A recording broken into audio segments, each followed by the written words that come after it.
सत श्री अकाल जी, स्वागत है तुहाडा साडे प्लेटफॉर्म स्मार्ट क्लासिस ते। अज असी एक बहुत इंपॉर्टेंट सीरीज़ स्टार्ट करन जा रहे हैं जिहदे च असी सब इंस्पैक्टर्स दे पेपर जिहड़े आ उन्हां दी जीके वाला पोर्शन जिहड़ा है वो सॉल्व करांगे। सॉल्व करन दी वजह जिहड़ी सब तो खास देखण नूं मिली वो ये सी कि TCS ये पेपर कंडक्ट करन जा रही है। ये सारी दी सारी सीरीज़ जिहड़ी आ जिवें कि साडी एक कांस्टेबल दी सीरीज़ चल रही है, जिहड़ी साडी कांस्टेबल दी सीरीज़ चल रही है पेपर सॉल्विंग सीरीज़, वो असी हुण वीकेंड ते लैके जा रहे हैं। मीनस कि तुहानूं उहदी अगली वीडियो सैटरडे ते उस तो अगली वीडियो संडे मिलूगी। जिहड़ी साडी सीरीज़ सब इंस्पैक्टर्स दी अज तो शुरू हुई है ये तुहानूं हर रोज़ रैगूलर सवेरे 8 बजे मिलिया करूगी ते सैटरडे ते संडे तुहानूं कांस्टेबल दी जिहड़ी सीरीज़ आ वो कंटिन्यू रहूगी। मीनस साडी जिहड़ी पुराने पेपरां वाली जिहड़ी सीरीज़ आ वो सवेरे 8 बजे ते पेपर असी सिर्फ पहला TCS दे सॉल्व करांगे, क्योंकि असी उन्हां बच्चों के मन चों डर कढ़ देना चाहुंदे हैं जिहड़े बच्चे सब इंस्पैक्टर दी कांस्टेबल दी तैयारी कर रहे हैं ते उन्हां नूं ये डर आ कि पेपर TCS लऊगी कि TCS ने पहला जीके बड़ी बेतुकी पुछी है।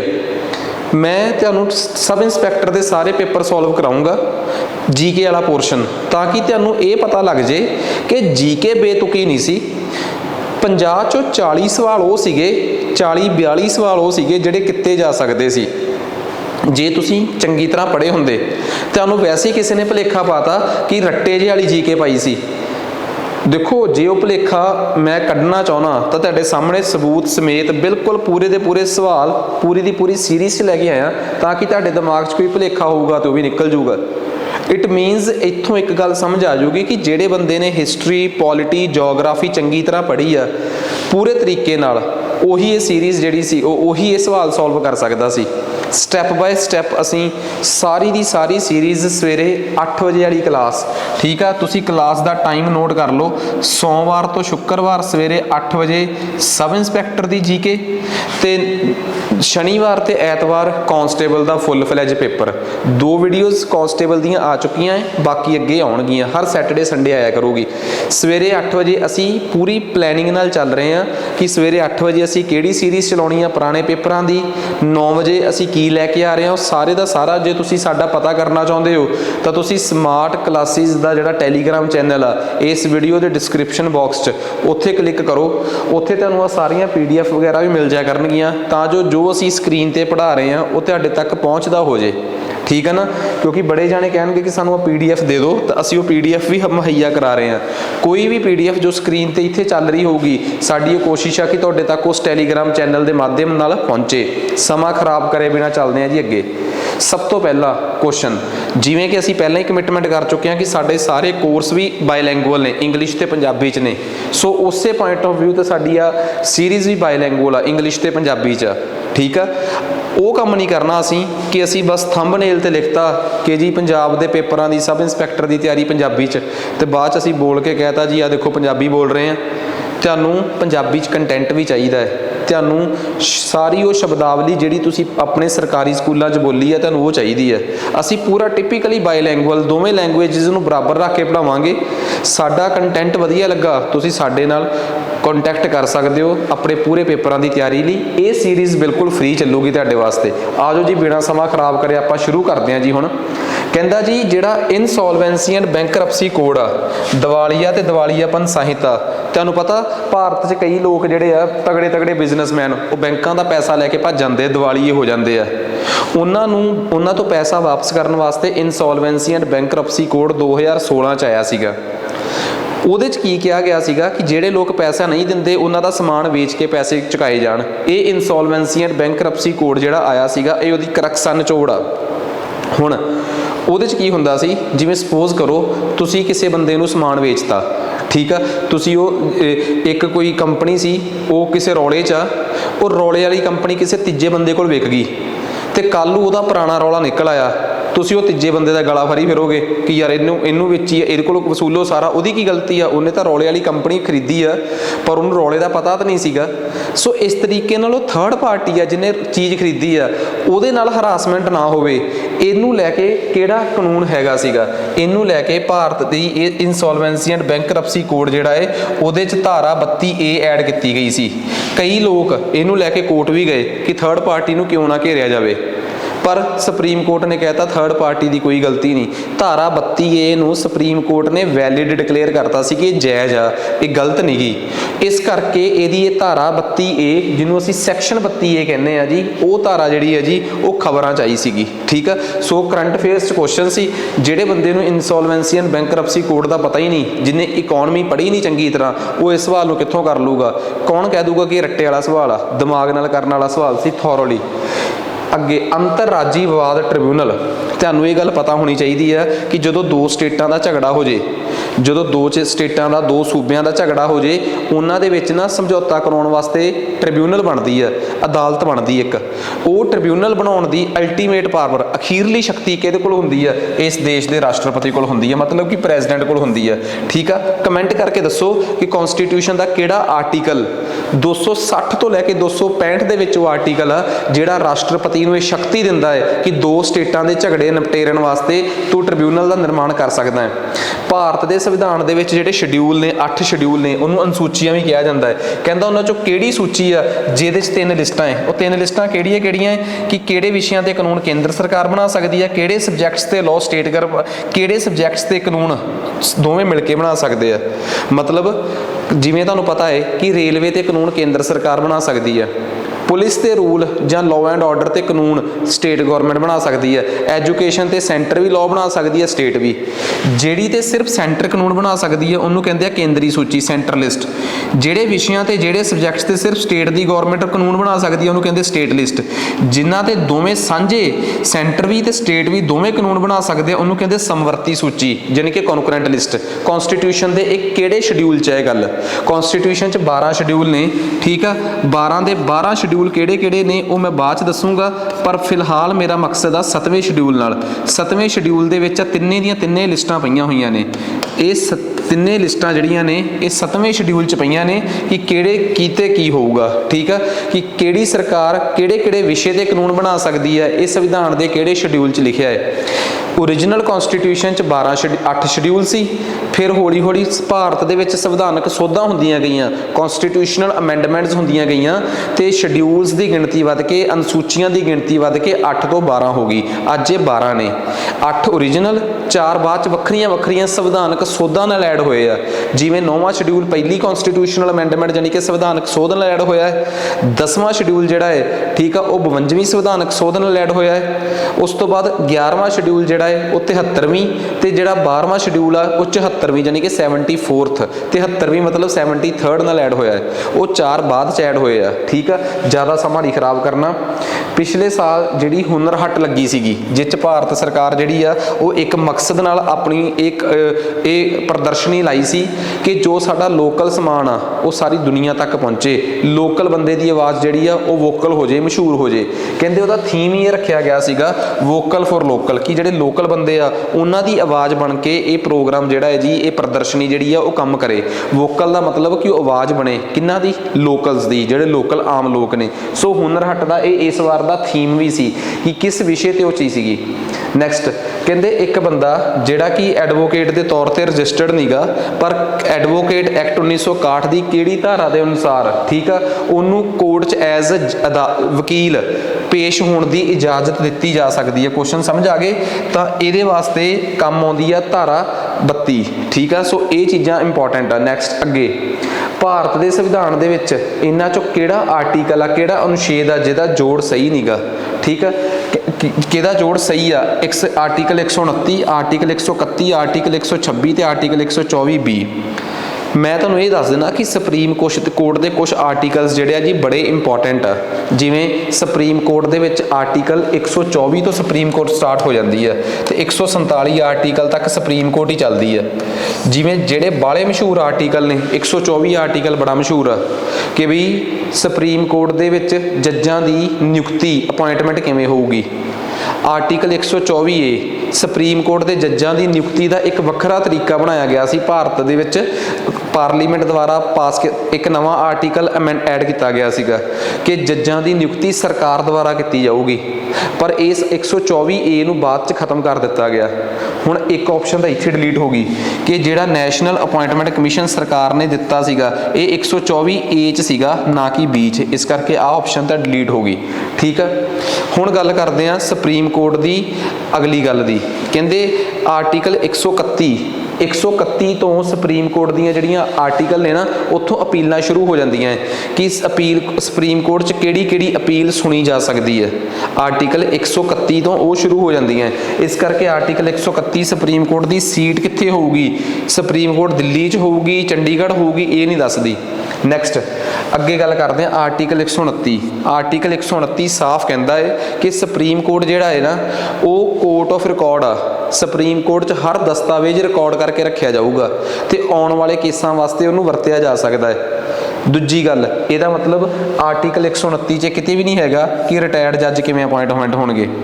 ਆਰਟੀਕਲ 126 ਬਿਲਕੁਲ ਸਹੀ ਆ ਕਿ ਬਈ ਜੇ ਸੁਪਰੀਮ ਕੋਰਟ ਦਾ ਚੀਫ ਜਸਟਿਸ ਮੁੱਖ ਨਿਆਧੀਸ਼ ਆ ਜਿਹੜਾ ਉਹ ਕਿਸੇ ਕਾਰਨ ਕਰਕੇ ਬਿਮਾਰ ਹੋ ਜੇ ਜਾਂ ਕਿਤੇ ਛੁੱਟੀ ਤੇ ਚਲੇ ਜੇ ਤਾਂ ਉਹਦੀ ਜਗ੍ਹਾ ਤੇ ਇੱਕ ਆਰਜੀ ਤੌਰ ਤੇ ਐਕਟਿੰਗ ਚੀਫ ਜਸਟਿਸ ਲਿਆਂਦਾ ਜਾਂਦਾ ਹੈ। ਇਹ ਸੰਵਿਧਾਨ ਦਾ ਆਰਟੀਕਲ 126 ਆ ਤੇ ਇਹ ਆਪਸ਼ਨ ਬਿਲਕੁਲ ਸਹੀ ਆ। ਕਿਸੇ ਨੂੰ ਕੋਈ ਡਾਊਟ ਇਹਦੇ 'ਚ? ਕਲੀਅਰ ਹੈ ਗੱਲ? ਨੈਕਸਟ, ਸਤਲੁਜ ਨਦੀ ਤੇ ਕਿਹੜੇ ਡੈਮ ਬਣੇ ਹੋਏ ਆ? ਦੇਖੋ ਵੈਸੇ ਜੇ ਮੈਨੂੰ ਕੋਈ ਪੁੱਛੇ ਬੜੇ ਰੱਟੇ ਜੇ ਮਾਰਨ ਵਾਲੇ ਆ, ਜਿਵੇਂ ਕਿ ਸ਼ਾਹਪੁਰ ਕੰਡੀ ਡੈਮ ਰਾਵੀ ਤੇ ਹੋ ਗਿਆ, ਪਾਂਦੋ ਤੇ ਪੌਂਗ ਡੈਮ ਜਿਹੜੇ ਆ ਬਿਆਸ ਤੇ ਹੋ ਗਏ, ਠੀਕ ਆ, ਤੇ ਨਮਥਾ ਜਾਖਰੀ ਡੈਮ, ਵੰਗਚੁਕ ਕਾਂਬੜੂ ਡੈਮ ਤੇ ਆਪਣਾ ਭਾਖੜਾ ਡੈਮ, ਇਹ ਸਤਲੁਜ ਤੇ ਹੋ ਗਏ। ਫਿਰ ਇਸ ਤੋਂ ਬਿਨਾ ਸਾਨੂੰ ਚਨਾਬ ਤੇ ਜੇਹਲਮ ਇਹਨਾਂ ਤੇ ਵੀ ਬਣੇ ਸਾਰੇ ਦੇ ਸਾਰੇ ਡੈਮ ਜਿਹੜੇ ਆ ਉਹ ਰਟਣੇ ਪੈਣਗੇ।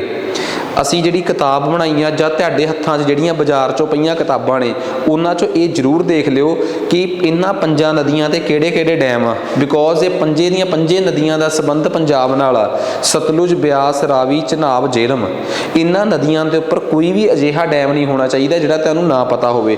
ਇਸ ਸਵਾਲ ਦਾ ਜਵਾਬ ਆ ਜੀ ਭਾਖੜਾ ਡੈਮ। ਉਸ ਤੋਂ ਬਾਅਦ ਅਗਲੀ ਗੱਲ ਆ ਦੇਖੋ, ਆ ਕਿੱਡੇ ਟੈਕਨੀਕਲ ਸਵਾਲ ਪੁੱਛਿਆ। ਤੁਸੀਂ ਕਹਿ ਰਹੇ ਸੀ ਕਿ ਪੇਪਰ 'ਚ ਰੱਟਾ ਹੈ, ਰੱਟਾ ਥੋੜਾ ਪੇਪਰ 'ਚ, ਤੁਸੀਂ ਆਪ ਦੇਖੋ। ਹੁਣ ਦੇਖੋ ਇਹ ਸਾਰਾ ਕੁਝ ਉਹ ਆ ਜੋ ਅਸੀਂ ਆਪਣੀ ਥਿਊਰੀ 'ਚ ਅੰਗਰੇਜ਼ੀ ਤੇ ਪੰਜਾਬੀ 'ਚ ਪੂਰੇ ਤਰੀਕੇ ਨਾਲ ਕਵਰ ਕਰਾਇਆ ਹੋਇਆ ਹੈ। ਇਹ ਨਹੀਂਗਾ ਕਿ ਅਸੀਂ ਉੱਪਰੋਂ ਪੜ੍ਹਾਤੀ ਆ ਚੀਜ਼। ਪੰਜਾਬੀ 'ਚ ਅਸੀਂ ਜਿਹੜੀ ਜੀਕੇ ਪੜ੍ਹਾਈ ਆ ਨਾ ਉਹ ਪੂਰੀ ਡੰਗਾਈ 'ਚ ਜਾ ਕੇ ਪੜ੍ਹਾਈ ਆ।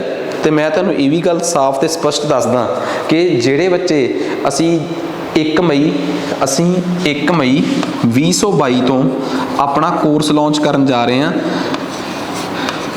ਪੰਜਾਬ ਪੁਲਿਸ ਦਾ ਕਾਂਸਟੇਬਲ ਦਾ ਬੈਚ। ਸਿਰਫ ਕਾਂਸਟੇਬਲ ਵਾਲੇ ਬੱਚੇ ਹੀ ਉਹ ਖਰੀਦਣਗੇ ਕਾਂਸਟੇਬਲ ਦਾ ਬੈਚ। ਐਪ ਸਾਡੀ ਸਮਾਰਟ ਕਲਾਸਿਸ ਸੰਗਰੂਰ ਆ ਜਿਹਦੇ ਤੋਂ ਉਹ ਬੈਚ ਲਾਂਚ ਹੋ ਰਿਹਾ ਹੈ, ਠੀਕ ਆ। ਬਹੁਤ ਨੋਮੀਨਲ ਫੀਸ ਤੇ ਉਹ ਬੈਚ ਅਸੀਂ ਪਹਿਲੇ 200 ਬੱਚਿਆਂ ਨੂੰ ਦੇ ਰਹੇ ਹਾਂ। ਸਟਾਰਟਿੰਗ 'ਚ ਅਸੀਂ ਰਿਸਪੌਂਸ ਦੇਖਣਾ ਚਾਹੁੰਦੇ ਹਾਂ। ਅਸੀਂ ਉਸ ਬੈਚ ਨੂੰ ਬਣਾਉਣ ਲੱਗੇ ਬੜੀ ਦੁਵਿਧਾ 'ਚ ਸੀਗੇ ਕਿ ਕੀ ਪਿਛਲੇ ਸਾਲ ਦੀਆਂ ਜਿਹੜੀਆਂ ਵੀਡੀਓਜ਼ ਬਹੁਤ ਵਧੀਆ ਬਣੀਆਂ ਨੇ ਉਹ ਅਪਲੋਡ ਕਰ ਦਈਏ। ਸਾਰਾ ਕੁਝ ਫੈਸਲਾ ਹੋਣ ਤੋਂ ਬਾਅਦ ਇਹ ਡਿਸਾਈਡ ਹੋ ਗਿਆ ਕਿ ਪਿਛਲੇ ਸਾਲ ਦੀ ਇੱਕ ਵੀ ਵੀਡੀਓ ਅਪਲੋਡ ਨਹੀਂ ਕਰਨੀ, ਤਾਂ ਜੋ ਕੋਈ ਵੀ ਬੱਚਾ ਇਹ ਠੱਗਿਆ ਹੋਇਆ ਮਹਿਸੂਸ ਨਾ ਕਰੇ ਕਿ ਸਾਨੂੰ ਇਹ ਬੈਚ ਪੁਰਾਣਾ ਮਿਲ ਗਿਆ, ਠੀਕ ਹੈ। ਇਹ ਕਿ ਉਸ ਬੈਚ ਦੀ ਨੂੰ ਅਸੀਂ 1 ਮਈ ਤੋਂ ਰਿਲੀਜ਼ ਕਰ ਰਹੇ ਹਾਂ। ਉਹਦੇ 'ਚ ਅਸੀਂ 3-4 ਸਬਜੈਕਟ ਫੁੱਲ ਫਲੈਜ ਕੰਪਲੀਟ ਕਰਤੇ ਆ। ਤੁਸੀਂ ਉਸ ਬੈਚ ਨੂੰ ਲੈ ਕੇ ਨਾਲ ਦੀ ਨਾਲ ਆਪਣੀ ਤਿਆਰੀ ਸ਼ੁਰੂ ਕਰ ਦਿਓ। ਜਿਵੇਂ ਉਹਦੇ 'ਚ ਪੋਲਿਟੀ ਤਿਆਰ ਆ, ਪੰਜਾਬ ਤਿਆਰ ਆ, ਸਾਰੀਆਂ ਇਸ ਵਾਰ ਦੀਆਂ ਵੀਡੀਓਜ਼ ਨਾਲ। ਇਹ ਬਹੁਤ ਵੱਡੀ ਉਪਲਬਧੀ ਅਸੀਂ ਆਪਣੀ ਮੰਨ ਕੇ ਚੱਲਦੇ ਹਾਂ ਇਸ ਵਾਰ ਦੀਆਂ ਵੀਡੀਓਜ਼ ਨਾਲ। ਕੰਪਿਊਟਰ ਬੈਕਐਂਡ ਤੇ ਤਿਆਰ ਹੋ ਰਿਹਾ ਹੈ, ਉਹ ਵੀ ਬਾਇਲੈਂਗੁਅਲ, 1 ਲਾਈਨ ਇੰਗਲਿਸ਼, ਇੱਕ ਦੇਖ ਹੀ ਰਹੇ ਹੋ, ਦੱਸਣ ਦੀ ਲੋੜ ਹੀ ਨਹੀਂ। ਹੁਣ ਇੰਗਲਿਸ਼ ਤਿਆਰ ਹੋ ਰਹੀ ਹੈ ਬਿਲਕੁਲ ਨਵੀਂ, ਪੰਜਾਬੀ ਬਿਲਕੁਲ ਫਰੈਸ਼ ਤਿਆਰ ਹੋ ਰਹੀ ਹੈ, ਸਾਰੇ ਸਬਜੈਕਟ ਬਿਲਕੁਲ ਨਵੇਂ ਤਿਆਰ ਹੋ ਰਹੇ ਆ। ਜਿਵੇਂ ਸਬਜੈਕਟ ਤਿਆਰ ਹੋ ਜਾਣਗੇ, ਜਿਵੇਂ ਮੈਥਸ ਕਾਫੀ ਹੱਦ ਤੱਕ ਤਿਆਰ ਆ, ਉਹ ਅਸੀਂ ਵਿੱਚ ਪੁੱਟ ਕਰ ਰਹੇ ਹਾਂ। ਪੰਜਾਬ ਤਿਆਰ ਆ, ਪੋਲਿਟੀ ਤਿਆਰ ਆ, ਠੀਕ ਆ। ਬਾਕੀ ਸਬਜੈਕਟ ਜਿਵੇਂ ਆਉਂਦੇ ਜਾਣਗੇ ਅਸੀਂ ਵਿੱਚ ਅਪਲੋਡ ਕਰਦੇ ਜਾਵਾਂਗੇ। ਮੇਨ ਕੰਟੈਂਟ ਜਿਹੜਾ ਸਬ ਇੰਸਪੈਕਟਰ 'ਚ ਆਉਣਾ ਉਹ ਤਿਆਰ ਵੀ ਆ, ਜਿਹੜਾ ਨਹੀਂ ਵੀ ਤਿਆਰ 31 ਮਈ ਤੱਕ ਤਿਆਰ ਹੋ ਜਾਊਗਾ। ਤੁਸੀਂ 1 ਮਈ ਤੋਂ ਉਸ ਬੈਚ ਨੂੰ ਬਾਏ ਕਰਨਾ ਇਸ ਕਰਕੇ ਸ਼ੁਰੂ ਕਰ ਦਿਓ, ਬਿਕੋਜ਼ ਅਸੀਂ ਪਹਿਲੇ 200 ਬੱਚਿਆਂ ਵਾਸਤੇ ਜਿਹੜਾ ਆਫਰ ਹੋਊਗਾ ਉਹ ਬਾਕੀ ਬੱਚਿਆਂ ਨਾਲੋਂ 350 ਜਾਂ ਪੌਣੇ 400 ਰੁਪਈਆ ਘੱਟ ਹੋਊਗਾ। ਅਸੀਂ ਇਹ ਵੀ ਕਰ ਸਕਦੇ ਸੀਗੇ ਕਿ ਅਸੀਂ ਬੈਚ ਨੂੰ ਫੁੱਲ ਸ਼ੋਅ ਕਰਨ ਵਾਸਤੇ ਅਸੀਂ ਉਹਦੇ 'ਚ ਪੁਰਾਣੀਆਂ ਵੀਡੀਓਜ਼ ਐਡ ਕਰਦੇ, ਪਰ ਅਸੀਂ ਨਹੀਂ ਕੀਤਾ। ਅਸੀਂ ਇਹ ਡਿਸਾਈਡ ਕੀਤਾ ਹੈ ਕਿ ਜਿਵੇਂ ਹੈਗਾ ਹੈ ਅਸੀਂ ਉਸ ਬੈਚ ਨੂੰ ਉਵੇਂ ਹੀ ਬੱਚਿਆਂ ਨੂੰ ਦੇਣਾ ਹੈ ਤੇ ਨਾਲ ਦੀ ਨਾਲ ਵਿਦਿਨ 10 ਡੇਜ਼ ਔਰ 15 ਡੇਜ਼ ਜਿਹੜੇ ਬੱਚਿਆਂ ਨੇ ਸਾਡੇ ਸਬ ਇੰਸਪੈਕਟਰ ਦੇ ਬੈਚ ਲਏ ਹੋਏ ਆ ਤੁਸੀਂ ਉਹਨਾਂ ਨੂੰ ਇਸ ਵਾਰ ਦੇ ਬੈਚ ਦਾ ਐਕਸਪੀਰੀਅੰਸ ਪੁੱਛੋ ਕਿ ਸਾਰੀਆਂ ਵੀਡੀਓ ਸਕਰੀਨ ਤੇ ਇੰਗਲਿਸ਼ ਪੰਜਾਬੀ 'ਚ ਚੱਲਦੀਆਂ ਨੇ ਤੇ ਉਹ ਸਾਰਾ ਕੁਝ ਅਸੀਂ ਬਿਲਕੁਲ ਫਰੈਸ਼ ਰੋਜ਼ ਅਪਲੋਡ ਕਰ ਰਹੇ ਹਾਂ ਉਹਨਾਂ ਵਾਸਤੇ। ਕੋਈ ਵੀ ਵੀਡੀਓ ਸਾਡੀ ਪੁਰਾਣੀ ਨਹੀਂ ਹੋਊਗੀ। ਈਵਨ ਕਿ ਕਾਂਸਟੇਬਲ ਦੇ ਬੈਚ 'ਚ ਅਸੀਂ ਇੱਕ 7 ਇਹੋ ਜਿਹੀਆਂ ਵੀਡੀਓਜ਼ ਰਿਕਾਰਡ ਕਰ ਰਹੇ ਹਾਂ ਜਿਨ੍ਹਾਂ ਬੱਚਿਆਂ ਨੂੰ ਇਹ ਵੀ ਨਹੀਂ ਪਤਾ ਲੱਗਦਾ ਨਾ ਕਿ 7 ਜੇ ਇੱਧਰ ਮਾਈਨਸ ਦਾ 7 ਆ ਤੇ ਪਰਲੇ ਪਾਸੇ ਜਾ ਕੇ ਪਲੱਸ ਦਾ ਹੋ ਜਾਊਗਾ, ਉਹ ਵੀ ਅਸੀਂ ਇਸ ਵਾਰ ਹੱਲ ਕੱਢ ਰਹੇ ਉਹਨਾਂ ਦਾ। ਸਾਰੀਆਂ ਵੀਡੀਓ ਸਕਰੀਨ ਤੇ ਸਾਰੀਆਂ ਬਾਇਲੈਂਗੁਅਲ, ਇੰਗਲਿਸ਼ ਵਾਈਟ ਕਲਰਸ ਤੇ ਪੰਜਾਬੀ ਯੈਲੋ, ਇੰਨਾ ਕਲੀਅਰ ਕਰਕੇ ਅਸੀਂ ਕੋਸ਼ਿਸ਼ ਕਰ ਰਹੇ ਹਾਂ ਬਣਾਉਣ ਦੀ। ਬਾਕੀ ਆਪਾਂ ਸਮਾਂ ਨਹੀਂ ਖਰਾਬ ਕਰਦੇ, ਅੱਗੇ ਚੱਲਦੇ ਹਾਂ। ਇਹ ਬੈਚ ਸਿਰਫ ਉਹਨਾਂ ਬੱਚਿਆਂ ਵਾਸਤੇ ਆ ਜਿਹੜੇ ਕਾਂਸਟੇਬਲ ਦੀ ਤਿਆਰੀ ਕਰਨਾ ਚਾਹੁੰਦੇ ਆ। ਆਜੋ ਜੀ ਹੁਣ ਅੱਗੇ। ਕਹਿੰਦਾ ਜੀ ਧਰਤੀ ਨੂੰ ਸੂਰਜ ਤੋਂ ਪ੍ਰਾਪਤ ਹੋਣ ਵਾਲੀ ਊਰਜਾ, ਜਦੋਂ ਧਰਤੀ ਦੇ ਉੱਪਰੋਂ ਹੀਟ ਆਉਂਦੀ ਆ ਫਿਰ ਵੱਜ ਕੇ ਵਾਪਸ ਚਲੇ ਜਾਂਦੀ ਹੈ। ਕਹਿੰਦਾ ਕਿੰਨੀ ਧਰਤੀ ਕੋਲ ਊਰਜਾ ਜਾਨੀ ਕਿ ਹੀਟ ਐਨਰਜੀ ਆਉਂਦੀ ਹੈ ਤੇ ਕਿੰਨੀ ਉਹ ਧਰਤੀ ਤੇ ਰਿਫਲੈਕਟ ਹੋ ਕੇ, ਠੀਕ ਹੈ ਨਾ, ਉਹ ਵੱਜ ਕੇ ਵਾਪਸ ਚਲੇ ਜਾਂਦੀ ਹੈ। ਇਸ ਸਾਰੀ ਚੀਜ਼ ਨੂੰ ਕੀ ਕਹਿੰਦੇ ਆ? ਜਦੋਂ ਆਪਾਂ ਪੜ੍ਹਦੇ ਹਾਂ ਕਿ ਪੰਜਾਬ ਦੀ ਸਰਕਾਰ ਨੇ ਇਸ ਵਾਰ ਸਾਨੂੰ ਕਿੰਨਾ ਕੁਝ ਸਾਡੇ ਤੇ ਖਰਚਣਾ ਹੈ ਤੇ ਸਰਕਾਰ ਨੇ ਕਿੰਨਾ ਇਸ ਸਾਲ ਕਮਾਇਆ, ਉਹਨੂੰ ਕਹਿੰਦੇ ਆ ਪੰਜਾਬ ਸਰਕਾਰ ਦਾ ਬਜਟ। ਜਦੋਂ ਇਹ ਭਾਰਤ ਸਰਕਾਰ ਕਰਦੀ ਹੈ ਉਹਨੂੰ ਕਹਿੰਦੇ ਆ ਭਾਰਤ ਸਰਕਾਰ ਦਾ ਬਜਟ। ਤੇ ਜਦੋਂ ਇਹ ਧਰਤੀ ਦੇ ਕੇਸ 'ਚ ਕਿੰਨੀ ਹੀਟ, ਕਿੰਨੀ ਊਰਜਾ ਸੂਰਜ ਤੋਂ ਆਈ ਤੇ ਕਿੰਨੀ ਵਾਪਸ ਗਈ, ਇਹਨੂੰ ਕਹਿੰਦੇ ਆ ਧਰਤੀ ਦਾ ਬਜਟ, ਊਰਜਾ ਬਜਟ, ਹੀਟ ਬਜਟ। ਇਹਨੂੰ ਕਹਿੰਦੇ ਆ ਧਰਤੀ ਦਾ ਊਰਜਾ ਬਜਟ, ਮਤਲਬ ਹੀਟ ਬਜਟ ਆਫ ਅਰਥ। ਤਾਂ ਆਹ ਦੇਖੋ, ਆਹ ਸਭ ਤੋਂ ਇੰਪੋਰਟੈਂਟ ਗੱਲ। ਤੇ ਕਮੈਂਟ ਕਰਕੇ ਤੁਸੀਂ ਮੈਨੂੰ ਦੱਸੋ ਸਬ ਇੰਸਪੈਕਟਰ ਦੀ ਤਿਆਰੀ ਕਰਨ ਵਾਲੇ ਕਿ ਬਈ ਹੀਟ ਬਜਟ ਜਿਹੜਾ ਧਰਤੀ ਦਾ, ਉਹਦੇ ਅਕੋਰਡਿੰਗ ਧਰਤੀ ਤੋਂ ਕਿੰਨੀ ਲਾਈਟ ਜਿਹੜੀ ਆ ਉਹ ਓਵਰਆਲ ਨੈਟ ਰਿਫਲੈਕਟ ਹੋ ਕੇ ਵਾਪਸ ਚਲੇ ਜਾਂਦੀ ਹੈ। ਕਿਉਂਕਿ ਹੀਟ ਬਜਟ ਪੜ੍ਹਿਆ ਹੋਊਗਾ ਤੁਸੀਂ, ਜੇ ਤੁਸੀਂ ਜੀਓਗ੍ਰਾਫੀ ਨੂੰ ਬਹੁਤ ਡਿਟੇਲ 'ਚ ਪੜ੍ਹੇ ਹੋਣ ਦਾ ਦਾਅਵਾ ਕਰਦੇ ਹੋ ਤਾਂ ਕੌਣ ਕਹਿ ਦੂਗਾ ਕਿ ਰੱਟੇ ਵਾਲੇ ਸਵਾਲ ਆ। ਕਰੰਟ ਅਫੇਅਰ ਦਾ ਸਵਾਲ ਆ ਗਿਆ ਕਿ ਜਿਹੜੀ ਇੰਗਲੈਂਡ ਦੀ ਸਭ ਤੋਂ ਪ੍ਰੈਸਟੀਸ਼ੀਅਸ ਕਿਤਾਬ ਉਹ ਆ ਮੈਗਜ਼ੀਨ ਆ ਟਾਈਮਜ਼, ਉਹਨੇ 2020 'ਚ ਸਭ ਤੋਂ ਵੱਧ ਪ੍ਰਭਾਵਸ਼ਾਲੀ ਸ਼ਖਸੀਅਤਾਂ ਦੇ ਤੌਰ ਤੇ ਕਿਹੜੇ ਸ਼ਖਸ ਨੂੰ ਚੁਣਿਆ? ਗ੍ਰੇਟਰ ਥਨਸਬਰਗ, ਇਹ ਉਹ ਕੁੜੀ ਆ ਜਿਹੜੀ ਵਾਤਾਵਰਨ ਜਾਨੀ ਕਿ ਇਨਵਾਇਰਨਮੈਂਟ ਦੀ ਰਾਖੀ ਲਈ ਬਹੁਤ ਜ਼ਿਆਦਾ ਚਿੰਤਤ ਆ। ਕਮਲਾ ਹੈਰਿਸ ਅਮਰੀਕਾ ਦੀ ਉਪ ਰਾਸ਼ਟਰਪਤੀ ਤੇ ਜੋ ਬਾਈਡਨ ਅਮਰੀਕਾ ਦਾ ਰਾਸ਼ਟਰਪਤੀ। ਕਮੈਂਟ ਕਰਕੇ ਤੁਸੀਂ ਮੈਨੂੰ ਦੱਸੋਗੇ ਕਿ ਜੋ ਬਾਈਡਨ ਅਮਰੀਕਾ ਦਾ ਕਿੰਨਵਾਂ ਰਾਸ਼ਟਰਪਤੀ ਆ? ਜੋ ਬਾਈਡਨ ਅਮਰੀਕਾ ਦਾ ਕਿੰਨਵਾਂ ਰਾਸ਼ਟਰਪਤੀ ਆ? ਤੇ ਕਮੈਂਟ ਕਰਕੇ ਇਹ ਅਮਰੀਕਾ ਦੀ ਕਿਹੜੀ ਪੋਲੀਟੀਕਲ ਪਾਰਟੀ ਦਾ ਹੈ? 4 ਆਪਸ਼ਨਸ ਮੈਂ ਤੁਹਾਨੂੰ ਦੇ ਦਿੰਦਾ। ਅਮਰੀਕਾ ਦੀ ਲੇਬਰ ਪਾਰਟੀ, ਅਮਰੀਕਾ ਦੀ ਕੰਜ਼ਰਵੇਟਿਵ ਪਾਰਟੀ, ਅਮਰੀਕਾ ਦੀ ਡੈਮੋਕ੍ਰੈਟਿਕ ਪਾਰਟੀ ਕਿ ਅਮਰੀਕਾ ਦੀ ਰਿਪਬਲਿਕਨ ਪਾਰਟੀ। 4 ਪਾਰਟੀਆਂ ਚੋਂ ਕਿਹੜੀ ਪਾਰਟੀ ਦਾ ਹੈ ਇਹ ਤੁਸੀਂ ਮੈਨੂੰ ਦੱਸਣਾ ਹੈ। ਸੋ ਇਸ ਵਾਰ ਇਹ ਪਹਿਲੀਆਂ 2 ਸ਼ਖਸੀਅਤਾਂ 1 ਅਤੇ 2 ਜਾਨੀ ਕਿ 4 ਆਪਸ਼ਨ, ਇਹਨਾਂ ਨੂੰ ਇਸ ਵਾਰ ਟਾਈਮਜ਼ ਦਾ ਜਿਹੜਾ ਪ੍ਰਭਾਵਸ਼ਾਲੀ ਵਿਅਕਤੀਆਂ ਦਾ ਪੁਰਸਕਾਰ ਮਿਲਿਆ ਹੈ। ਠੀਕ ਹੈ ਜੀ, ਨੈਕਸਟ ਅੱਗੇ ਆ ਜਾਓ। ਕਹਿੰਦਾ ਭਾਰਤ ਦੇ ਇਲੈਕਸ਼ਨ ਕਮਿਸ਼ਨ, ਪਹਿਲੇ ਇਲੈਕਸ਼ਨ ਕਮਿਸ਼ਨ ਦਾ ਨਾਮ ਕੀ ਹੈ? ਜਦੋਂ ਭਾਰਤ 'ਚ ਪਹਿਲੀ ਵਾਰ ਇਲੈਕਸ਼ਨ ਕਮਿਸ਼ਨ ਬਣਿਆ ਸੀ ਨਾ, ਉਹ ਤਰੀਕ ਸੀਗੀ 25 ਜਨਵਰੀ 1950। ਤੁਹਾਨੂੰ ਪਤਾ 25 ਜਨਵਰੀ ਨੂੰ ਅੱਜ ਵੀ ਅਸੀਂ ਰਾਸ਼ਟਰੀ ਵੋਟਰ ਦਿਵਸ, ਨੈਸ਼ਨਲ ਵੋਟਰਸ ਡੇ ਮਨਾਉਂਦੇ ਆ। 2011 ਤੋਂ ਮਨਾਉਣਾ ਸ਼ੁਰੂ ਕੀਤਾ ਸੀ। ਤੇ ਮੈਂ ਤੁਹਾਨੂੰ ਇਹ ਦੱਸ ਦਿੰਦਾ ਕਿ ਇਸ ਵਾਰ ਵਾਲਾ ਜਿਹੜਾ ਭਾਰਤ ਦਾ ਇਲੈਕਸ਼ਨ ਕਮਿਸ਼ਨ ਹੋਣਾ ਨਾ, ਉਹ 24ਵਾਂ ਇਲੈਕਸ਼ਨ ਕਮਿਸ਼ਨ ਆ। ਕਮੈਂਟ ਕਰਕੇ ਦੱਸਣਾ, ਚਲੋ ਮੈਂ ਹੀ ਦੱਸ ਦਿੰਦਾ। ਸੁਸ਼ੀਲ ਚੰਦਰਾ ਭਾਰਤ ਦੇ ਹੋਣ ਵਾਲੇ ਇਲੈਕਸ਼ਨ ਕਮਿਸ਼ਨਰ ਆ। ਜਦੋਂ ਭਾਰਤ ਦਾ ਚੋਣ ਕਮਿਸ਼ਨ ਬਣਿਆ ਸੀ 25 ਜਨਵਰੀ 1950 ਨੂੰ, ਉਸ ਟਾਈਮ ਸੁਕੁਮਾਰ ਸੇਨ, ਕੌਣ? ਸੁਕੁਮਾਰ ਸੇਨ ਭਾਰਤ ਦੇ ਇਲੈਕਸ਼ਨ ਕਮਿਸ਼ਨ ਸੀਗੇ। ਨੈਕਸਟ ਅੱਗੇ ਆ ਜਾਓ। ਕਹਿੰਦਾ ਭਾਰਤ ਦੇ ਸੰਵਿਧਾਨ 'ਚ ਅੱਜ ਤੱਕ 104 ਵਾਰ ਕਨਸਟੀਟਿਊਸ਼ਨਲ ਅਮੈਂਡਮੈਂਟ ਯਾਨੀ ਕਿ ਸੰਵਿਧਾਨਕ ਸੋਧਾਂ ਹੋ ਚੁੱਕੀਆਂ ਨੇ। ਸਵਾਲ ਇਹ ਨਹੀਂਗਾ ਕਿਹੜੀ ਸੰਵਿਧਾਨਕ ਸੋਧ ਸੀਗੀ ਜਿਨਨੇ ਵੋਟ ਪਾਉਣ ਦੀ ਉਮਰ 21 ਸਾਲ ਤੋਂ ਘਟਾ ਕੇ 18 ਸਾਲ ਕਰਤੀ ਸੀ, ਤੇ ਕਿਹੜੇ ਪ੍ਰਧਾਨ ਮੰਤਰੀ ਦੇ ਵੇਲੇ ਕਰਤੀ ਸੀ। ਮੈਂ ਆਪਣੇ ਵੱਲੋਂ ਸਵਾਲ ਵੀ ਐਡ ਕਰਦਾ ਰਹਿਣਾ ਤਾਂ ਕਿ ਇੱਕ ਫੈਕਟ ਪਤਾ ਲੱਗਿਆ, ਦੂਜਾ ਪਤਾ ਲੱਗ ਜੇ। ਕਹਿੰਦੇ ਜੀ ਇਹ ਅਮੈਂਡਮੈਂਟ 1999 'ਚ 1989 'ਚ ਹੋਈ ਸੀ। ਇਹਦੇ ਨਾਲ ਉਮਰ 21 ਸਾਲ ਤੋਂ ਘਟਾ ਕੇ 18 ਸਾਲ ਕਰਤੀ ਸੀ। ਰਾਜੀਵ ਗਾਂਧੀ ਉਸ ਟਾਈਮ ਦੇਸ਼ ਦੇ ਪ੍ਰਧਾਨ ਮੰਤਰੀ ਸੀ ਤੇ ਸੰਵਿਧਾਨ ਦੀ ਇਹ 61ਵੀਂ ਸੰਵਿਧਾਨਕ ਸੋਧ ਆ ਜੀ, 61st ਕਨਸਟੀਟਿਊਸ਼ਨਲ ਅਮੈਂਡਮੈਂਟ। ਜੋ ਫੈਕਟ ਨਾਲ ਦੱਸ ਰਿਹਾ ਨਾ ਜੀ, ਲਿਖਦੇ ਜਾਇਓ, ਫੇਰ ਨਾ ਕਿਉਂ ਦੱਸਿਆ ਨਹੀਂ। ਕਹਿੰਦੇ ਜੀ ਪਿਛਲੇ 30 ਸਾਲਾਂ ਦੀ ਜਿਹੜੀ ਐਵਰੇਜ 2020 ਦੀ ਪਾਣੀ ਇੰਡੀਆ ਦੇ ਵਿੱਚ 20 ਦੀ ਜਿਹੜੀ ਰਿਪੋਰਟ ਆ, ਉਹਦੇ ਅਨੁਸਾਰ ਪਿਛਲੇ 20 ਸਾਲਾਂ 'ਚ, 20 ਕੇ 30 ਸਾਲਾਂ 'ਚ, ਪਿਛਲੇ 30 ਸਾਲਾਂ 'ਚ 2088, 99, 1997 ਤੋਂ ਲੈ ਕੇ 2018 ਤੱਕ ਜਿਹੜਾ ਭਾਰਤ ਦਾ ਪੰਜਾਬ ਹੈ, ਇੱਕ ਪਾਕਿਸਤਾਨੀ ਪੰਜਾਬ ਆ ਨਾ, ਇਹਦੇ ਕਿਹੜੇ ਹਿੱਸੇ 'ਚ ਸਭ ਤੋਂ ਘੱਟ ਮੀਂਹ ਪਿਆ ਹੈ? ਦੈਟ ਇਜ਼ ਪੱਛਮੀ ਹਿੱਸਾ, ਜਿਹੜਾ ਪੰਜਾਬ ਦਾ ਬਿਲਕੁਲ ਪੱਛਮੀ ਹਿੱਸਾ ਹੈ ਨਾ, ਉਹ ਸਭ ਤੋਂ ਘੱਟ ਮੀਂਹ ਦੇ ਪ੍ਰਭਾਵ 'ਚ ਰਿਹਾ ਹੈ। ਇਹ ਗੱਲ ਬਹੁਤ ਇੰਪੋਰਟੈਂਟ ਆ, ਠੀਕ ਆ ਜੀ। ਨੈਕਸਟ ਉਸ ਤੋਂ ਬਾਅਦ ਅੱਗੇ ਚੱਲਦੇ ਆ, ਠੀਕ ਆ। ਬੋਰਡਕਸ ਇਹ ਕਿਹਦਾ ਮਿਕਸਚਰ ਆ? ਬੇਸਿਕਲੀ ਇਹਦੇ 'ਚ ਸਲਫੇਟ ਵਗੈਰਾ ਹੁੰਦੀ ਆ, ਠੀਕ ਆ।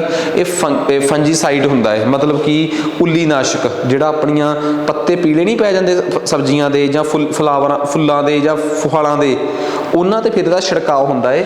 ਇਹ ਇੱਕ ਉੱਲੀ ਨਾਸ਼ਕ ਆ, ਮਤਲਬ ਕਿ ਫੰਜੀਸਾਈਡ ਆ ਇੱਕ, ਠੀਕ ਆ। ਇਹ ਸਲਫੇਟ ਵਗੈਰਾ ਦਾ ਮਿਕਸਚਰ ਹੁੰਦਾ ਹੈ। ਸਾਇੰਸ ਦਾ ਕੁਐਸਚਨ ਆ, 9ਵੀਂ ਕਲਾਸ ਦੀ ਪੰਜਾਬ ਬੋਰਡ ਦੀ ਕਿਤਾਬ 'ਚੋਂ ਪਤੰਦਰਾਂ ਨੇ ਡਾਇਰੈਕਟ ਚੱਕਿਆ ਹੋਇਆ ਹੈ। ਨੈਕਸਟ ਕਹਿੰਦੇ ਜਦੋਂ ਪੰਜਾਬ 'ਚ ਆਪਰੇਸ਼ਨ ਬਲੂ ਸਟਾਰ ਹੋਇਆ ਸੀਗਾ, ਸਭ ਨੂੰ ਪਤਾ ਹੈ ਕਿ ਬੜਾ ਖਤਰਨਾਕ ਆਪਰੇਸ਼ਨ ਸੀਗਾ। ਉਸ ਆਪਰੇਸ਼ਨ ਬਲੂ ਸਟਾਰ ਵੇਲੇ ਕਿਹੜਾ ਆਰਮੀ ਦਾ ਜਰਨਲ ਸੀਗਾ ਜਿਹਦੀ ਅਗਵਾਈ 'ਚ ਇਹ ਆਪਰੇਸ਼ਨ ਹੋਇਆ ਸੀ ਤੇ ਇਹਦੇ ਵਿਰੋਧ 'ਚ ਸੰਤ ਜਰਨੈਲ ਸਿੰਘ ਭਿੰਡਰਾਂਵਾਲੇ, ਸ਼ੁਭੇਗ ਸਿੰਘ ਹੁਣੀ ਲੜੇ ਸੀਗੇ? ਇਹ ਆਪਰੇਸ਼ਨ ਭਾਰਤੀ ਅਫਸਰ ਕੁਲਦੀਪ ਸਿੰਘ ਬਰਾੜ ਦੀ ਅਗਵਾਈ ਦੇ ਵਿੱਚ ਹੋਇਆ ਸੀ। ਕੁਲਦੀਪ ਸਿੰਘ ਬਰਾੜ ਮੋਸਟ ਇੰਪੋਰਟੈਂਟ ਜਿਹੜੇ ਉਸ ਟਾਈਮ ਪੰਜਾਬ ਦੇ ਜਿਹੜੇ ਉਸ ਟਾਈਮ ਅਫਸਰ ਸੀਗੇ। ਸੰਬਲਪੁਰੀ ਸਾੜੀ ਦਾ ਸੰਬੰਧ ਭਾਰਤ ਦੀ ਕਿਹੜੀ ਸਟੇਟ ਨਾਲ ਆ? ਉੜੀਸਾ ਸਟੇਟ ਨਾਲ। ਇਹ ਫੈਕਟ ਆ ਜੀ। ਇਹ ਸਾੜੀਆਂ ਕਲਚਰ, ਇਹਦੇ ਇੱਕ ਵੱਖਰੀ ਸੀਰੀਜ਼ ਮੈਂ ਦੱਸਿਆ ਸੀ ਨਾ ਕਿ ਸਾਡੀਆਂ 2 ਸੀਰੀਜ਼ ਆ ਰਹੀਆਂ ਨੇ। ਇੱਕ ਤਾਂ ਸਵੇਰੇ 8 ਵਜੇ ਵਾਲੀ ਸੀਰੀਜ਼ ਤਾਂ ਪੱਕੀ ਕਰ ਲਓ, ਜਿਹੜੀ ਕਿ ਕੱਲ ਤੋਂ ਹੀ ਲਾਂਚ ਹੋ ਚੁੱਕੀ ਆ, ਠੀਕ ਆ। ਮਤਲਬ ਕੱਲ ਤੋਂ ਤੁਹਾਨੂੰ ਸੀਰੀਜ਼ ਸ਼ੁਰੂ ਹੋ ਜਾਣੀ ਆ ਮਿਲਣੀ, ਮੀਨਸ ਕਿ ਪਹਿਲਾ ਵੀਡੀਓ ਅੱਜ ਆ ਜਾਣੀ ਆ। ਇਸ ਤੋਂ ਬਾਅਦ ਅਸੀਂ ਮਈ ਦੇ ਪਹਿਲੇ ਹਫਤੇ ਇੱਕ ਹੋਰ ਸੀਰੀਜ਼ ਸ਼ੁਰੂ ਕਰਨ ਜਾ ਰਹੇ ਹਾਂ। ਉਸ ਸੀਰੀਜ਼ ਦਾ ਨਾਮ ਹੋਊਗਾ TCS ਵਾਲੀ GK ਦੇ ਸਵਾਲ। ਇਹ ਤਾਂ ਹੈਗੇ ਆ ਪੁਰਾਣੇ ਪੇਪਰਾਂ ਦੇ ਸਵਾਲ, ਉਹ TCS ਵਾਲੀ GK ਦੇ ਸਵਾਲ, ਠੀਕ ਆ। ਜੇ ਸਾਨੂੰ ਰਿਸਪੌਂਸ ਵਧੀਆ ਮਿਲਿਆ ਫਿਰ ਅਸੀਂ ਬਾਕੀ ਵੀਡੀਓਜ਼ ਬਣਾਵਾਂਗੇ ਤੇ ਅਸੀਂ ਬਹੁਤ ਕੋਸ਼ਿਸ਼ ਕਰ ਰਹੇ ਹਾਂ ਕਿ ਕਿਸੇ ਨੂੰ ਨਾਰਾਜ਼ ਨਾ ਕੀਤਾ ਜਾਵੇ। ਇਹ ਕਲਾਸ ਜਿਹੜੀ ਆ ਜੀ TCS ਵਾਲੀ GK ਦੀ ਕਲਾਸ ਇਹ ਸਵੇਰੇ 9 ਵਜੇ ਤੇ ਪੁਰਾਣੇ ਪੇਪਰਾਂ ਦੀ ਕਲਾਸ ਜਿਹੜੀ ਕਿ ਸ਼ੁਰੂ ਹੋ ਚੁੱਕੀ ਆ ਇਹ ਸਵੇਰੇ 8 ਵਜੇ। ਇਹ ਤੁਹਾਨੂੰ ਰੈਗੂਲਰ ਮਿਲਣਗੀਆਂ ਤੇ ਸਵੇਰੇ 8 ਵਜੇ ਵਾਲੀ ਕਲਾਸ ਸੋਮਵਾਰ ਤੋਂ ਸ਼ੁੱਕਰਵਾਰ ਤੱਕ ਹੋਊਗੀ ਸਬ ਇੰਸਪੈਕਟਰ ਦੇ ਪੇਪਰਾਂ ਦੀ ਤੇ ਸ਼ਨੀਵਾਰ ਐਤਵਾਰ ਹੋਊਗੀ ਇਹ ਕਿਤਾਬ ਕਾਂਸਟੇਬਲ ਦੇ ਪੇਪਰਾਂ ਵਾਲੀ, ਠੀਕ ਆ, ਜੋ ਕਾਂਸਟੇਬਲ ਦੇ ਪੇਪਰ ਆਲਰੇਡੀ ਚੱਲ ਰਹੇ ਆ। ਕਹਿੰਦੇ ਭਾਰਤੀ ਸੰਵਿਧਾਨ ਦਾ ਕਿਹੜਾ ਆਰਟੀਕਲ ਆ ਜਿਹੜਾ ਇਹ ਕਹਿੰਦਾ ਹੈ ਕਿ ਰਾਸ਼ਟਰਪਤੀ ਨੂੰ ਸਲਾਹ ਦੇਣ ਵਾਸਤੇ ਇੱਕ ਮੰਤਰੀ ਮੰਡਲ ਹੋਵੇਗਾ? ਇਹ ਆ ਸੰਵਿਧਾਨ ਦਾ ਅਨੁਛੇਦ 74 ਤੇ 75। ਇਹ ਕਹਿੰਦਾ ਹੈ ਕਿ ਮੰਤਰੀ ਮੰਡਲ ਉਹਨਾਂ ਚਿਰ ਹੀ ਸਰਕਾਰ 'ਚ ਰਹੂਗਾ ਜਿੰਨਾ ਚਿਰ ਉਹਨਾਂ ਕੋਲ ਲੋਕ ਸਭਾ 'ਚ ਫੁੱਲ ਮੈਜੋਰਟੀ ਆ, ਮਤਲਬ ਉਹਨਾਂ ਕੋਲ 50% ਤੋਂ ਵੱਧ ਮੈਂਬਰ ਨੇ। ਪਰ ਉਹ ਤਾਂ ਸਵਾਲ ਹੀ ਨਹੀਂ ਆਇਆ ਨਾ।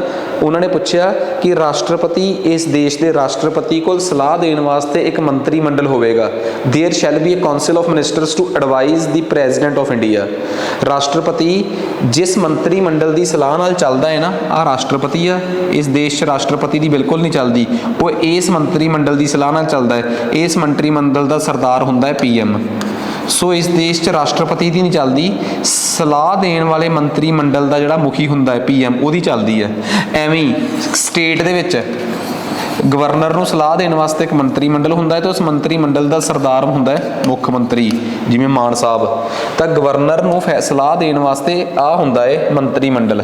ਮੈਂ ਇਹ ਤਾਂ ਦੱਸਤਾ ਕਿ ਕੇਂਦਰ ਦੇ ਵਿੱਚ ਇੱਕ ਮੰਤਰੀ ਮੰਡਲ ਰਾਸ਼ਟਰਪਤੀ ਨੂੰ ਸਲਾਹ ਦਿੰਦਾ ਹੈ, ਅਨੁਛੇਦ 174, ਠੀਕ ਆ। ਤਾਂ ਤੁਸੀਂ ਇਹ ਦੱਸੋ ਕਿ ਸਟੇਟ ਦੇ ਵਿੱਚ ਗਵਰਨਰ ਨੂੰ ਸਲਾਹ ਦੇਣ ਵਾਸਤੇ ਇੱਕ ਮੰਤਰੀ ਮੰਡਲ ਹੁੰਦਾ ਹੈ, ਆਰਟੀਕਲ ਦੱਸੋ ਕਿਹੜਾ ਹੈ? 161, 162, 163 ਕਿ 164? ਕਮੈਂਟ ਕਰਕੇ ਦੱਸੋ ਤੁਸੀਂ ਕਿ ਉਹ ਕਿਹੜਾ ਆਰਟੀਕਲ ਆ ਜਿਹੜਾ ਇਹ ਕਹਿੰਦਾ ਹੈ ਕਿ ਸੂਬਿਆਂ ਦੇ ਵਿੱਚ ਗਵਰਨਰ ਨੂੰ ਸਲਾਹ ਦੇਣ ਵਾਸਤੇ ਇੱਕ ਮੰਤਰੀ ਮੰਡਲ ਹੋਊਗਾ। ਨੈਕਸਟ ਅੱਗੇ ਆ ਜਾਓ ਜੀ। ਕਹਿੰਦਾ ਕਿਹੜਾ ਖਿਡਾਰੀ ਹੈ ਜਿਹਨੇ 12,000 ਰਨ ਪੂਰੇ ਕਰਤੇ? ਵਿਰਾਟ ਕੋਹਲੀ। ਕਹਿੰਦਾ ਭਜਨ ਸਰੂਪੀ ਇੰਡੀਅਨ ਮਿਊਜ਼ੀਸ਼ੀਅਨ ਸੀ, ਉਹ ਸੰਤੂਰ ਵਜਾਉਂਦੇ ਹੁੰਦੇ ਸੀ। ਪੈਡੇਸਿਸ ਕੀ ਹੁੰਦਾ ਹੈ? ਸਾਇੰਸ ਦੀ ਟਰਮ ਆ। 8ਵੀਂ ਕਲਾਸ ਦੀ ਸਾਇੰਸ ਦੀ ਕਿਤਾਬ ਖੋਲੋ, ਉਹਦੇ 'ਚ ਲਿਖਿਆ ਹੈ ਕਿ ਜਦੋਂ ਛੋਟੇ ਛੋਟੇ ਕਣ, ਆ ਇੱਕ ਚੈਂਬਰ ਆ ਗੈਸ ਦਾ, ਇਹਦੇ 'ਚ ਛੋਟੇ ਕਣ ਜਿਹੜੇ ਆ ਨਾ ਗੈਸ ਦੇ, ਉਹ ਆਪਸ 'ਚ ਇੱਕ ਦੂਜੇ 'ਚ ਵੱਜਦੇ ਫਿਰਦੇ ਆ। ਜਦੋਂ ਉਹ ਇੱਕ ਦੂਜੇ 'ਚ ਵੱਜਦੇ ਫਿਰਦੇ ਆ ਉਹਨੂੰ ਕਹਿੰਦੇ ਪੈਡੇਸਿਸ। ਪੈਡੇਸਿਸ ਦਾ ਮਤਲਬ ਹੁੰਦਾ ਕਿ ਬਈ ਪਾਣੀ ਜਾਂ ਗੈਸ ਵਿੱਚ ਛੋਟੇ ਕਣਾਂ ਦੀ ਬੇਤਰਤੀਬੀ ਗਤੀ, ਕਿ ਇੱਕ ਉਧਰ ਵੱਜਿਆ, ਦੂਜਾ ਇੱਧਰ ਵੱਜਿਆ, ਤੀਜਾ ਇਹਦੇ 'ਚ ਵੱਜਿਆ, ਆ ਇਹਦੇ 'ਚ ਵੱਜਿਆ, ਆ ਇਹਦੇ 'ਚ, ਬੇਤਰਤੀਬੀ ਗਤੀ, ਉਹਨੂੰ ਆਪਾਂ ਕੀ ਕਹਿੰਦੇ ਆ, ਉਹਨੂੰ ਕਿਹਾ ਜਾਂਦਾ ਹੈ ਆਪਣਾ ਪੈਡੇਸਿਸ। Random motion of particles in gas ਔਰ ਲਿਕੁਇਡ, ਠੀਕ ਹੈ ਨਾ। ਆ ਥੋੜੀ ਜਿਹੀ ਆਪਸ਼ਨ ਅੱਗੇ ਪਿੱਛੇ ਹੋ ਗਈ ਆ, ਇਹਨੂੰ ਠੀਕ ਕਰ ਦਿੱਤਾ ਗਿਆ ਬਾਅਦ 'ਚ, ਕਿਸੇ ਨੂੰ ਕੋਈ ਡਾਊਟ ਇਹਦੇ 'ਚ, ਇਹਨੂੰ ਕਹਿੰਦੇ ਆ ਪੈਡੇਸਿਸ। ਅੱਗੇ ਆ ਜਾਓ, ਕਹਿੰਦਾ ਨਾਦਰ ਸ਼ਾਹ 1799 ਈਸਵੀ 'ਚ 1739 ਨਾਦਰ ਸ਼ਾਹ 1739 ਈਸਵੀ 'ਚ ਭਾਰਤ 'ਤੇ ਹਮਲਾ ਕਰਦਾ ਹੈ, ਤੇ ਉਸ ਟਾਈਮ ਦੇ ਭਾਰਤ ਵਿੱਚ ਜਿਹੜਾ ਮੁਗਲ ਰਾਜਾ ਹੁੰਦਾ ਸੀਗਾ ਮੁਹੰਮਦ ਸ਼ਾਹ ਰੰਗੀਲਾ, ਉਹਨੂੰ ਕਰਨਾਲ ਦੀ ਲੜਾਈ 'ਚ ਹਰਾ ਦਿੰਦਾ ਹੈ। ਕਿਹੜੀ ਲੜਾਈ 'ਚ? ਕਰਨਾਲ ਦੀ ਲੜਾਈ 'ਚ ਉਹਨੂੰ ਹਰਾ ਦਿੰਦਾ ਹੈ। ਕਹਿੰਦੇ ਉਹਦੇ 'ਤੇ ਜਿਹੜੀ ਕਵਿਤਾ ਸੀਗੀ ਉਹ ਕਿਹਨੇ ਲਿਖੀ ਆ? ਉਹ ਕਵਿਤਾ ਲਿਖੀ ਆ ਨਜ਼ਾਬਤ ਨੇ, ਠੀਕ ਆ। ਇਸ ਤੋਂ ਬਿਨਾਂ ਕੁਆਦਰਾਰ ਬੜਾ ਮਸ਼ਹੂਰ ਆ, ਵਾਰਿਸ ਸ਼ਾਹ ਬੜਾ ਮਸ਼ਹੂਰ ਆ, ਫਜ਼ਲ ਸ਼ਾਹ ਬਹੁਤ ਮਸ਼ਹੂਰ ਆ। ਪੰਜਾਬ ਦੇ ਬਹੁਤ ਕਿੱਸੇ ਜਿਹੜੇ ਆ ਉਹ ਇਹਨਾਂ ਨੇ ਲਿਖੇ ਹੋਏ ਆ।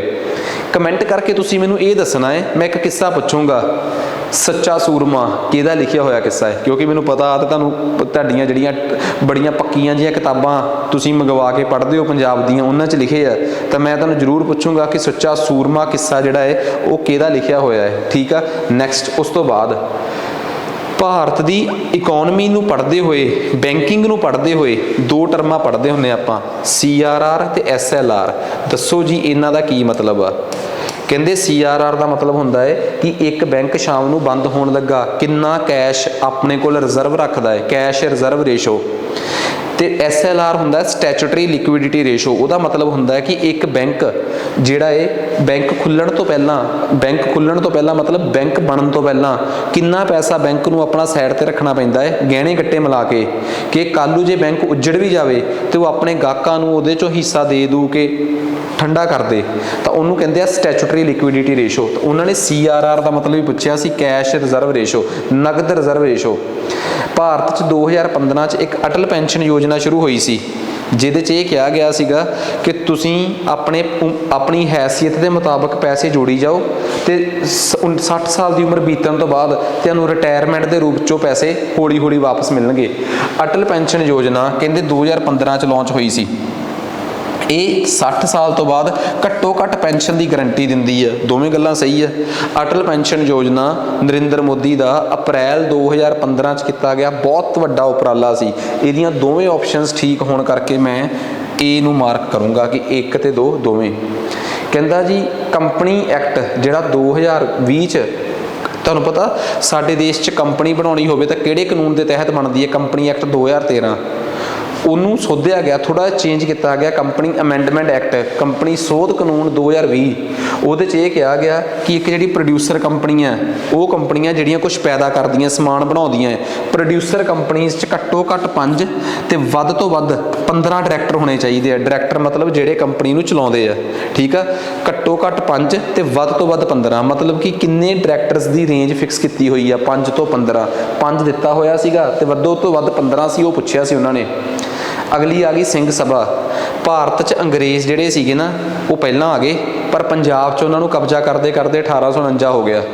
1850 ਤੋਂ ਬਾਅਦ ਅੰਗਰੇਜ਼ਾਂ ਨੇ ਪੰਜਾਬ ਦੇ ਵਿੱਚ ਈਸਾਈਅਤ ਫੈਲਾਉਣੀ ਸ਼ੁਰੂ ਕਰਤੀ, ਈਸਾਈ ਮਤ। ਤੇ ਤੁਹਾਨੂੰ ਪਤਾ ਦਲੀਪ ਸਿੰਘ ਨੂੰ ਵੀ ਫਤਿਹਗੜ੍ਹ ਸਾਹਿਬ 1853 'ਚ ਉਹਨਾਂ ਨੇ ਸਿੱਖ ਤੋਂ ਈਸਾਈ ਬਣਾ ਲਿਆ ਸੀ। ਇਸ ਤੋਂ ਬਾਅਦ ਬੜੇ ਲੋਕ ਈਸਾਈ ਬਣੇ ਭਾਰਤ 'ਚ, ਪੰਜਾਬ 'ਚ। ਈਸਾਈ ਮਤ ਦਾ ਫੈਲਾਅ ਜਿਹੜਾ ਸੀਗਾ ਉਹ ਪੰਜਾਬੀਆਂ ਨੂੰ, ਸਿੱਖਾਂ ਨੂੰ ਖਤਰਾ ਲੱਗ ਰਿਹਾ ਸੀ ਆਪਣੇ ਵਾਸਤੇ।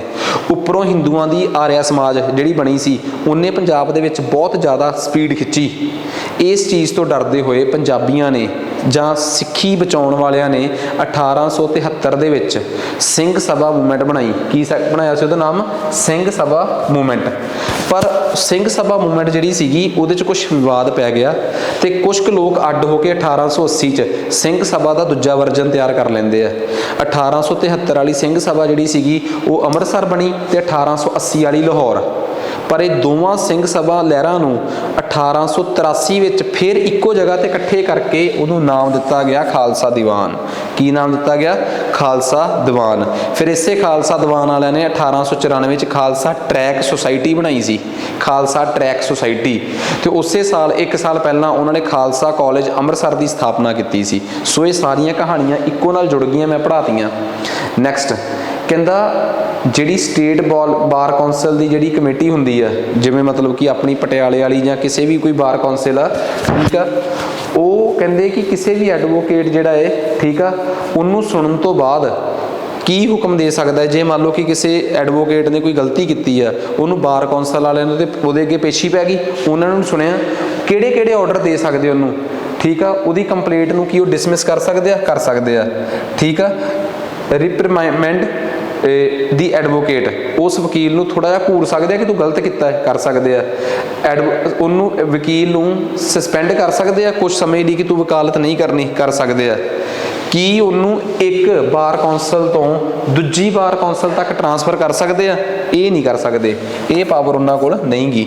ਇੱਕ ਵਕੀਲ ਜੇ ਕੋਈ ਗਲਤੀ ਕਰਦਾ ਹੈ ਤਾਂ ਉਹਨੂੰ ਉਹਦੀ ਸਟੇਟ ਬਾਰ ਕੌਂਸਲ ਦੇ ਸਾਹਮਣੇ ਪੇਸ਼ ਹੋ ਜੇ ਤਾਂ ਉਹਨੂੰ ਕੀ ਫਰਮਾਨ ਜਾਰੀ ਕਰ ਸਕਦੀ ਹੈ। ਸਵਾਲ ਇਹ ਸੀਗਾ।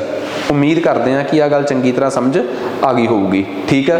ਸੋ ਇਹ ਸੀ ਸਾਡਾ ਜਿਹੜਾ ਕਨਸੈਪਟ ਪਹਿਲੇ 25 ਸਵਾਲਾਂ ਦਾ, ਠੀਕ ਹੈ। ਸੋ ਅਸੀਂ 25 ਸਵਾਲ ਕਰਕੇ ਨੈਕਸਟ ਅਸੀਂ 25x25 ਦੀ ਇੱਕ ਸੀਰੀਜ਼ ਜਿਹੜੀ ਹੈ ਇਹਨੂੰ ਫੁੱਲ ਫਲੈਜ ਅਸੀਂ ਬਿਨਾਂ ਕਿਸੇ ਬ੍ਰੇਕ ਤੋਂ, ਬਿਨਾਂ ਕਿਸੇ ਮਿਸ ਕਰੇ ਤੋਂ ਕਲਾਸ ਅਸੀਂ ਇਹਨੂੰ ਕੰਟੀਨਿਊ ਕਰਾਂਗੇ, ਠੀਕ ਹੈ। ਸੋ ਜੇ ਇਹ ਵੀਡੀਓ ਵਧੀਆ ਲੱਗੀ ਤੁਸੀਂ ਇਹਨੂੰ ਸ਼ੇਅਰ ਕਰੋ। ਅਸੀਂ ਇਹ ਕਮਿਟਮੈਂਟ ਕਰਦੇ ਹਾਂ ਕਿ ਸਾਡੇ ਵੱਲੋਂ ਕਦੀ ਕੋਤਾਹੀ ਨਹੀਂ ਹੋਊਗੀ। ਇਹ ਰੈਗੂਲਰ ਕਲਾਸ ਜਿਹੜੀ ਆ, ਇਹ ਸਬ ਇੰਸਪੈਕਟਰ ਦੀ ਕਲਾਸ, ਟਾਈਮਿੰਗ ਫੇਰ ਨੋਟ ਕਰ ਲਓ ਕਿ ਸਬ ਇੰਸਪੈਕਟਰ ਦਾ ਬੈਚ ਜਿਹੜਾ ਹੋਊਗਾ ਉਹ ਕਲਾਸ ਹੋਇਆ ਕਰੂਗੀ ਸਵੇਰੇ 8 ਵਜੇ ਤੋਂ ਲੈ ਕੇ 9 ਵਜੇ ਤੱਕ YouTube ਤੇ, ਠੀਕ ਆ। ਇਹਦੇ 'ਚ ਅਸੀਂ ਪੰਜਾਬ ਦੇ ਜਿੰਨੇ ਪੁਰਾਣੇ ਸਬ ਇੰਸਪੈਕਟਰ ਦੇ ਪੇਪਰ ਹੋਏ ਆ ਰੈਗੂਲਰ ਸੋਲਵ ਕਰਾਂਗੇ ਉਹ ਬਿਨਾਂ ਬ੍ਰੇਕ ਤੋਂ। ਫਿਰ ਉਸ ਤੋਂ ਬਾਅਦ ਹੈੱਡ ਕਾਂਸਟੇਬਲ ਦੇ, ਫਿਰ ਇੰਟੈਲੀਜੈਂਸ ਦੇ, ਕੋਈ ਪੇਪਰ ਨਹੀਂ ਛੱਡਿਆ ਜਾਊਗਾ ਤਾਂ ਕਿ TCS ਦੀ ਤਿਆਰੀ ਕਰਨ ਵਾਲੇ ਬੱਚੇ GK ਨੂੰ ਉਵੇਂ ਤਿਆਰ ਕਰਨ ਜਿਵੇਂ ਮੈਂ ਕਹਿ ਰਿਹਾ। ਜਿੱਥੋਂ ਤਿਆਰੀ ਕਰ ਰਹੇ ਹੋ ਕਰਦੇ ਰਹੋ। ਜੇ ਲੱਗਦਾ ਹੈ ਕਿ ਹਾਂ ਇਹ ਤਿਆਰੀ ਅਸੀਂ ਕਰਵਾ ਸਕਦੇ ਹਾਂ, ਤੁਸੀਂ ਸਾਡੇ ਨਾਲ ਜੁੜੋ, ਠੀਕ ਆ। ਸਬ ਇੰਸਪੈਕਟਰ ਦੀ ਤਿਆਰੀ ਕਰਨੀ ਆ ਤਾਂ ਆਹ ਨੰਬਰ ਮਿਲਾਇਓ 80544 00797। ਕਾਂਸਟੇਬਲ ਦੀ ਤਿਆਰੀ ਕਰਨੀ ਆ ਤੇ ਆਹ ਨੰਬਰ ਮਿਲਾਓ 98555 43829। ਸਬ ਇੰਸਪੈਕਟਰ ਦਾ ਕੋਰਸ ਮਾਸਟਰ ਕਲਾਸਿਸ ਪਟਿਆਲਾ ਦੀ ਐਪ ਤੇ ਲਾਂਚ ਹੋ ਚੁੱਕਿਆ ਹੈ ਤੇ ਸਟੈਪ ਬਾਏ ਸਟੈਪ ਉਹਦੇ 'ਚ ਵੀਡੀਓਜ਼ ਐਡ ਹੋ ਰਹੀਆਂ ਹੈ। ਵਜ੍ਹਾ ਪੁਰਾਣੀ ਵੀਡੀਓ ਕੋਈ ਨਹੀਂ ਦੇ ਰਹੇ, ਸਾਰਾ ਕੁਝ ਨਵਾਂ, ਸਾਰੀਆਂ ਸਕਰੀਨ ਬਾਇਲੈਂਗੁਅਲ, ਸਾਰਾ ਸਟੱਡੀ ਮਟੀਰੀਅਲ ਬਾਇਲੈਂਗੁਅਲ। ਜੇ ਇਸ ਲੈਵਲ ਦਾ ਸਟੱਡੀ ਮਟੀਰੀਅਲ ਕੋਈ ਪ੍ਰੋਵਾਈਡ ਕਰਾ ਰਿਹਾ ਹੈ, ਬਹੁਤ ਜਾਣੇ ਲਿਖਣਗੇ ਪੰਜਾਬੀ ਵਿੱਚ, ਪਰ ਪੰਜਾਬੀ 'ਚ ਕਹਿਣ ਨਾਲੋਂ ਪੰਜਾਬੀ 'ਚ ਹੋ ਨਹੀਂ ਜਾਂਦਾ। ਵੀਡੀਓ ਨੂੰ ਧਿਆਨ ਨਾਲ ਦੇਖਿਆ ਕਰੋ, ਠੀਕ ਆ। ਜੇ ਰੇਡੀਅਸ ਨੂੰ ਰੇਡੀਅਸ ਹੀ ਕਹਿਣਾ ਹੈ ਤੇ ਅਰਧ ਵਿਆਸ ਨਹੀਂ ਕਹਿਣਾ, ਫਿਰ ਉਹ ਪੰਜਾਬੀ ਕਾਹਦੀ ਹੋਈ ਪਈ, ਠੀਕ ਆ। ਅਸੀਂ ਤਾਂ ਉਹ ਚਾਹੁੰਦੇ ਹਾਂ ਕਿ ਹਾਂ ਤੁਸੀਂ ਸਾਨੂੰ ਪੜ੍ਹਾਓ ਤੇ ਸਾਨੂੰ ਤਾਂ ਉਹੀ ਪੰਜਾਬੀ ਸਮਝ ਆਵੇ ਜਿਹੜੀ ਪੰਜਾਬੀ ਅਸੀਂ ਸਕੂਲਾਂ 'ਚ ਪੜ੍ਹੀ ਹੋਈ ਆ। ਸੋ ਕਹਿਣ ਦਾ ਮਤਲਬ ਇਹ ਆ, ਜੇ ਕਾਂਸਟੇਬਲ ਦਾ ਕੋਰਸ ਲੈਣਾ ਤਾਂ ਸਮਾਰਟ ਕਲਾਸਿਸ ਸੰਗਰੂਰ ਦੀ ਐਪ ਡਾਊਨਲੋਡ ਕਰ ਲਓ ਤੇ 98555 43829 ਤੇ ਮਾਰੋ ਕਾਲ, ਠੀਕ ਆ। 1 ਮਈ ਤੋਂ ਕੋਰਸ ਲਾਂਚ ਹੋ ਰਿਹਾ ਹੈ ਤੇ ਇਹ ਤੁਹਾਨੂੰ ਨਾਲ ਦੀ ਨਾਲ ਮਿਲ ਜੂਗਾ, ਠੀਕ ਆ। ਸੋ ਅੱਜ ਵਾਸਤੇ ਇੰਨਾ ਹੀ ਬਹੁਤ ਆ ਜੀ। ਧੰਨਵਾਦ ਸੁਣਨ ਵਾਸਤੇ।